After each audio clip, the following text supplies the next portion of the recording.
Hey everyone, it's great to see you again. This is Alex Slawsby, Noble's class of 1996, here with another Noble's Innovation Series story. This time I'm very excited to have Calvin Kinghorn, Noble's class of 2017, join me. Hey Calvin. How's it going, Alex? Thank you for having me. Oh, it's going well, thanks. Thanks so much for joining. So Calvin's got a fascinating story to tell of how his time at Noble set him up to launch Bowdoin's first innovation and entrepreneurship club, to spend a year at the London School of Economics, and to join McKinsey, first as a summer analyst and coming up in January as a full-time analyst. Oh yeah, and he's going to spend a few months cycling around the Dolomites before joining the working world, so that's pretty awesome. So Calvin, thanks again for joining. Let's start with your time at Nobles. What are some of the memories that stand out to you, and what set you on your path to Bowdoin? So I was at Nobles. I always loved assembly, and I always loved the sense of community that having that shared connection every morning brought for everyone on school, and that you would find things that you wanted to build together, ideas that you wanted to share, and that we would have a place to bring them and to talk with the community about them. So I always remember thinking about coming up with things that we could talk to everyone about, that we could share, and having that sense of community built in. That was something that I loved at Nobles and that I really wanted when I was thinking about college or the next step.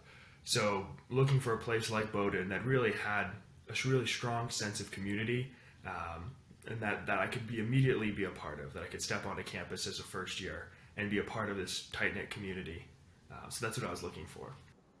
That's awesome. So you decided to attend Bowdoin, and you just graduated with a joint major in math and econ and a minor in history. How did you settle on those concentrations? So initially, when I came into Bowdoin, I was first thinking about physics. Actually, I loved physics. With CP at Nobles, and that was something I came in thinking I wanted to do.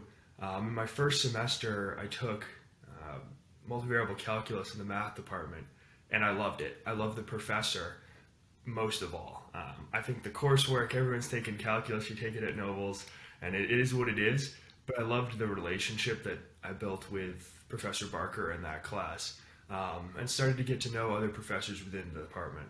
So that kind of changed my course, and I decided, okay, math, let's try it out, and keep going there. So I ended up getting involved with the math department and finding other professors in other departments that I really enjoyed. So I had my advisor in the econ department and my advisor in the history department, and I loved them both and had those connections. So that was something I really enjoyed about both of them. So you've got those concentrations, but separately, the Innovation and Entrepreneurship Club. Let's talk about that for a moment. Where did that idea come from?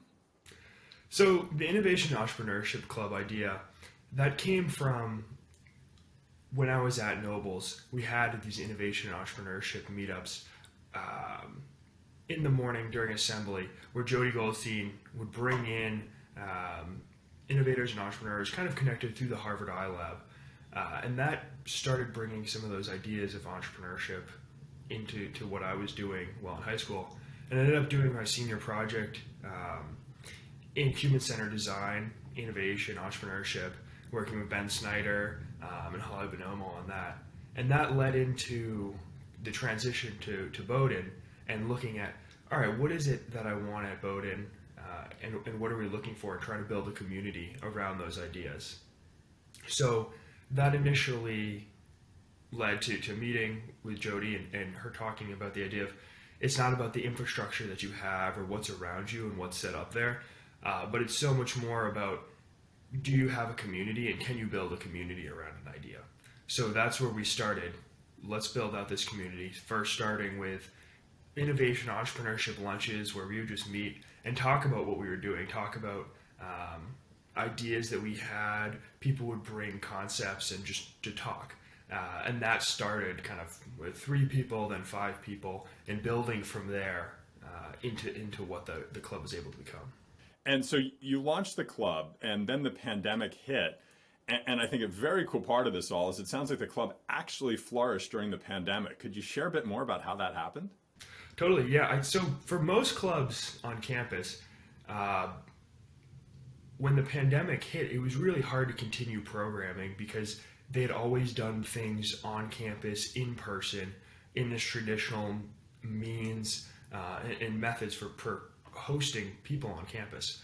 And for us, we saw it kind of through that innovative, entrepreneurial lenses, this is an opportunity where other student organizations were pulling back and doing less. This is a chance for us to do even more and to bring people to campus, to bring experiences that wouldn't have been possible if the expectation was to do everything in person and together. So through that, during that fall of and spring of 2020, we were able to have entrepreneurs, alumni, and guests come and work with the group and really build out what we were doing.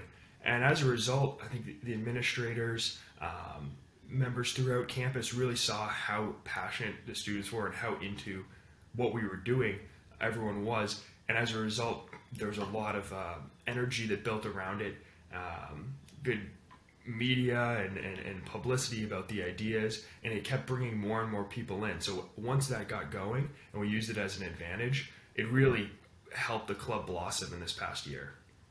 And also, I mean, you've just graduated, so it sounds like you put some things in place, some students who've come up behind you to help lead it. Could you share a little bit about where the club stands now? And I think you said something about an endowment. That'd be great to talk about. Yeah, of course. So in my senior spring, we had a venture incubation program focused on building purpose-driven companies. And as part of that, several sophomores and first years that were involved, Paul, Daly, and Vlad, they were super interested in continuing the leadership and staying involved. So they actually ended up joining the incubation program and then taking over leadership roles as we graduated this past spring. And it's been awesome to see what they've been doing. And I know some alumni have seen the type of work that's been going on and are interested in building out an endowment for the club and the organization. And keeping that energy going and keeping everyone involved and seeing what this can become going forward. That's such a great legacy. So congratulations on that. Let's turn to your career path. So you decided to intern at McKinsey and then you accepted a full-time offer and you're going to join the firm in January. Could you share a little bit about that? What led you to join McKinsey? Sure. So for me, when I was looking at what I wanted to do directly coming out of college, I was looking for a place that I could learn as much as possible every single week and every single day and work on really small teams where I got to know everyone and learn from them. So I think that was the biggest thing, was to focus on learning and focus on having a sense of purpose in what we were doing. So I think when I was looking for that, found that in a lot of the people that I talked to while looking at McKinsey and really loved that experience. Ended up interning there after junior year, and I loved my team. It was a team of 4 of us, and having that experience really solidified the idea that, okay, this is a place that I want to join following graduation, and that I think I can learn a lot in these next couple of years to kind of set me up on this path to keep building and creating. So I hope kind of take some of the things that I learned there and kind of transition eventually into the world of entrepreneurship. And start my own and kind of follow some of the ideas that I have. That's great. Yeah, I've got the experience in consulting and how it's a great way to just broaden your horizons, learn a lot of great kind of skills, and build experience for wherever you go next. So I think that's fantastic. So finally, before we wrap, I mean, it'd be great if you could share any advice or guidance you might have for current students or fellow alums thinking about pursuing innovation and entrepreneurship in roles or activities? Just, anything that you've learned along the way you'd like to pass on?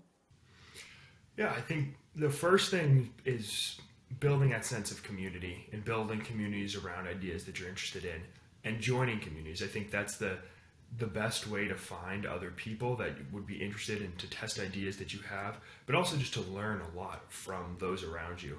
I think we're all the best suited to teach each other because no one really knows what the world is going to look like in the next few years. So to have each other to build with, I think that sense of community, that's the first and most important thing. And I think the other thing for me is always just finding places that take time and to have some adventures away from the stress and the intensity of what you're building, what you're trying to do.